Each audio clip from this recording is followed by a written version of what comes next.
छोड़कर जा रहे हैं वो ये कह रहे हैं कि कांग्रेस से उनको ये प्रॉब्लम है कि अयोध्या में राम मंदिर बना उसके पक्ष में नहीं बोल सकते, प्राण प्रतिष्ठा के कार्यक्रम में नहीं जा सकते, ये सोच है।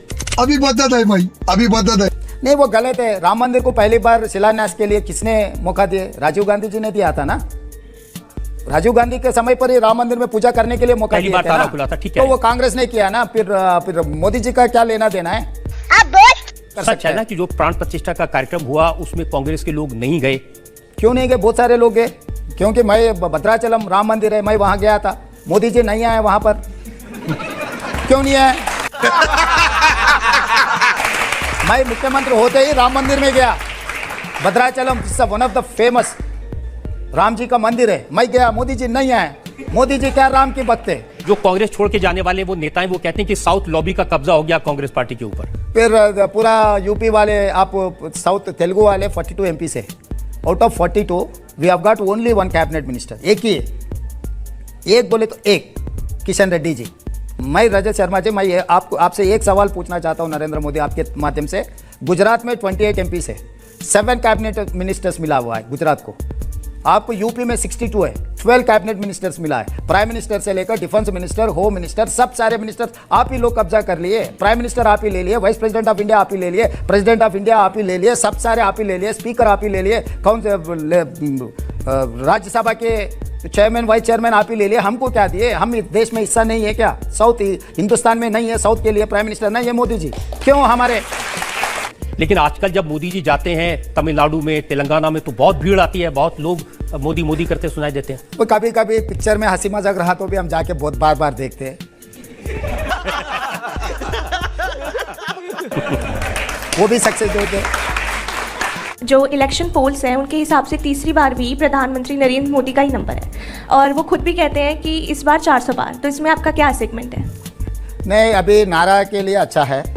अभी 302, 303 जो भी मिला है। गुजरात में 28 है, सब मिल गए। राजस्थान में 25 है, सब कुछ मिल गए। हरियाणा में 10 है, सब कुछ मिल गए। दिल्ली में 7 है, सब कुछ मिल गए।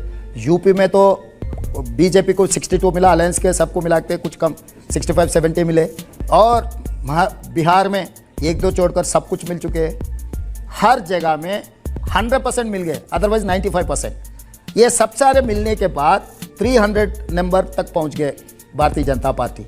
अभी 400 अगर मिलना है तो पाकिस्तान में जीतना पड़ेगा, इधर हिंदुस्तान में नहीं है।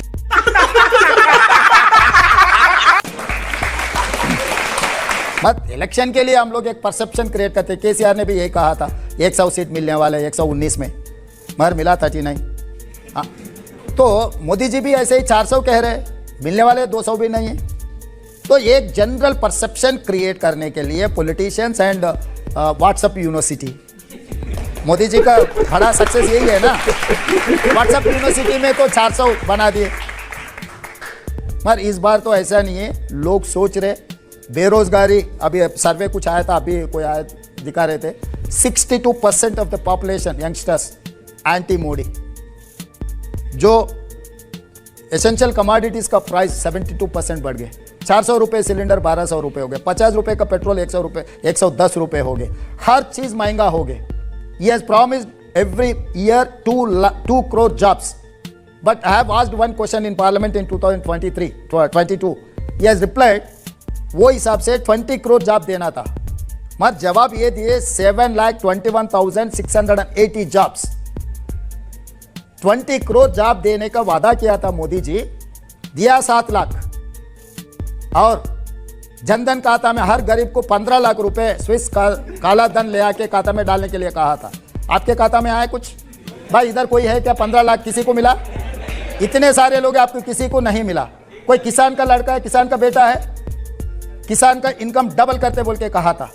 आज तो दिल्ली में सुसाइड कर ले रहे। महीने भर यहाँ के किसान के खिलाफ काला कानून जो लाया, 700 लोग मर चुके हैं। हरियाणा पंजाब के किसान पूरा दिल्ली को घेर के रखा है। पुलिस फायरिंग में किसानों मर जा रहे हैं। डबल इनकम कहाँ से हुआ है? मोदी जी कहाँ से दिया? हर गरीब को घर देने के लिए 2022 75th ईयर ऑफ डेमोक्रेसी, हर गरीब को घर देने के लिए वादा किया था मोदी जी। कितने लोगों को घर मिला? हिसाब किताब बोलो। फिर भी मोदी जी तीसरी बार प्रधानमंत्री बनने के लिए आप देख रहे। वो कहते हैं कांग्रेस का जो मैनिफेस्टो रिलीज किया है ये मैनिफेस्टो की सोच वही है जो आजादी के पहले मुस्लिम लीग का मैनिफेस्टो हुआ करता था। मैं ये बात कहना चाहता हूँ मोदी जी से, मुस्लिम इस देश में हिस्सेदारी नहीं है क्या? मुस्लिम इस देश में, क्रिश्चियंस इस देश में, सिख इस देश में, हिंदू इस देश में पूरा हिस्सेदारी है। हर किसी का रिफ्लेक्शन इज आवर मैनिफेस्टो। 36 में मुस्लिम लीग कहा था special scholarships and jobs for Muslims, वो कांग्रेस के मैनिफेस्टो में है। राजा शर्मा जी वो क्या कहा वो छोड़ो, इंडियन पीनल कोड अलग है, सिविल कोड अलग है। पीनल कोड में हिंदुस्तान में कोई भी हो कुछ गुनाह किए तो उसको पनिशमेंट के लिए पीनल कोड है। Civil code is our practice. Bharatiya Janata party ये कोशिश कर रहे हैं पीनल कोड सिविल कोड में कोई फर्क नहीं है। सिविल कोड बदलने के लिए यूनिफॉर्म सिविल कोड के बारे में जो कह रहा है ना, आज यूनिफॉर्म सिविल कोड कह रहा है, उसके बाद यूएलसी लाएंगे, यूनिफॉर्म लैंग्वेज कोड, उसके बाद यूडीसी भी लाएंगे, यूनिफॉर्म ड्रेस कोड। जैसा मोदी जी का जैसा शेरवानी पहनो ये पूरा डालो, कहाँ से डालेंगे भाई? यूनिफॉर्म ड्रेस कोड डालिए। तो सिविल कोड अलग है। इस देश में 4 धर्म है, बाकी के बहुत सारे जाति है। हर जाति खुद का, अगर नॉर्थ इंडिया में शादी किए तो वड़ी कल आग के साथ फेरे लगते। हमारे साउथ में सेम हिंदुस्तानी बनते 3 नाट करने का, तो ये अलग है। मुस्लिम वाले कुबुल कहते हैं शादी के बारे में, क्रिश्चियन वाले चर्च में और कुछ करते हैं। अब यूनिफॉर्म सिविल कोड कहाँ से आएंगे? किसको क्या बोलना चाहते हैं आप? इंडियन पीनल कोड सबके लिए, हिंदू मुस्लिम सिख क्रिश्चियन कोई भी हो, अगर कुछ गलती की है तो पनिशमेंट कॉमन है। मगर सिविल कोड ऐसा नहीं है। Unity of diversity, union of states, अलग अलग धर्म है, अलग अलग जाति है। ट्राइबल वाले एक प्रैक्टिस करते, आदिवासी लोग कुछ प्रैक्टिस करते, मुस्लिम और कुछ प्रैक्टिस करते, हिंदूस में भी इतने सारे जातियां हैं हिंदूस में। मुस्लिम अपीजमेंट पर कांग्रेस का मैनिफेस्टो मुस्लिम तुष्टीकरण अपीजमेंट की बात करता है। अभी सरकार में भी नहीं है। 10 साल आप क्या किए वो बोलो। हम लोग तो बहुत साल हो गए सरकार से हट के, हम तो मुसलमान को कुछ नहीं किए। आप क्या निकाला उन लोगों को? हम जो दिए आप क्या निकाले वो तो भी बोलो। कम से कम हम अपीजमेंट किए, out of the way Muslims को कांग्रेस पार्टी ने कुछ मदद दी है। 10 साल प्रधानमंत्री थे, आप क्या रोक के दिखाए? सबका साथ, सबका विश्वास, सबका प्रयास, वही स्लोगन है, वही बोल रहा हूँ। सबका साथ सबका विकास नहीं है। खाली गुजरात में विकास हो रहे, यूपी में विकास हो रहे, कर्नाटक में तेलंगाना में विकास क्यों नहीं हो रहा है? हम लोग 42 एमपी से एक मंत्री दिए, हमारा विकास कहाँ से है? संजय निरुपम की बात मैं सुन रहा था, उन्होंने अभी विकास छोड़ी है। वो ये कह रहे थे हमें इस बात से प्रॉब्लम नहीं है कि जाने दिया जाए ना जाने जाए, हमारी आस्था का प्रश्न है, लेकिन हर जगह राहुल गांधी भगवान श्री राम का मजाक उड़ाते हैं। वो लोगों से कहते हैं श्री राम जय श्री राम लगाने से क्या होगा, घंटा बजाने से क्या होगा, अब तुमको क्या भूखे मर जाओगे? तो भूखे के बारे में बोलने के लिए कोशिश कर रहे हैं मोदी जी। भाई आप नौकरी दिया बोले तो जय श्री राम कहते था। भाई आप किसानों को कर्जा माफ़ी करो बोले तो राम मंदिर बोल देता है। आप हिंदुस्तान के तरक्की के बारे में बोले तो और कुछ जय श्री राम। मतलब सब चीज़ों के लिए आप जय श्री राम, राम मंदिर का नाम कितना दिन लेंगे, वो बात समझाने के लिए राहुल जी कोशिश कर रहा है।